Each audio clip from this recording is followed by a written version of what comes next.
कि जब हम अनपढ़ थे तो हम गांव में रहते थे। जब हम अनपढ़ थे तो हम गांव में रहते थे। हम पढ़े लिखे हो गए तो तनाव में रहते हैं। अच्छा।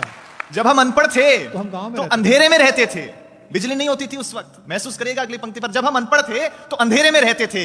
हम पढ़े लिखे हो गए तो लोगों को अंधेरे में रखने लग गए। जब हम अनपढ़ थे तो अपनों के लिए जीते थे, परिवार ही सब कुछ होता था। जब हम अनपढ़ थे तो अपनों के लिए जीते थे। हम पढ़े लिखे हो गए तो अब बस सपनों के लिए जीते हैं।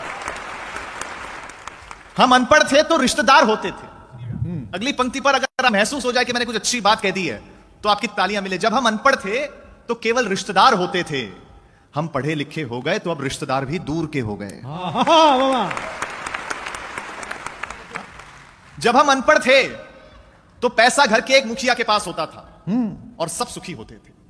हम पढ़े लिखे हो गए तो आज पैसा सबके पास है लेकिन सुखी। जब हम अनपढ़ थे तो परिवार ही बैंक बैलेंस हुआ करता था।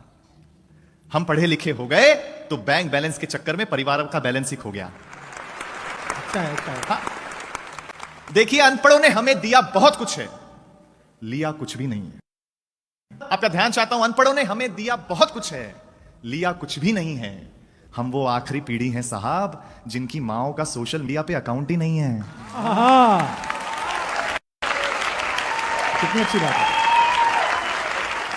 अंतिम दो पंक्तियां कह करके आपसे विदा चाहता हूं। आपको लगे अगर रोहित शर्मा ने अच्छी ओपनिंग कर दी हो तो मुझे तालियों से विदा कर देना कि जहां हर इंसान भोला है, मन का सच्चा है, दिल साफ है।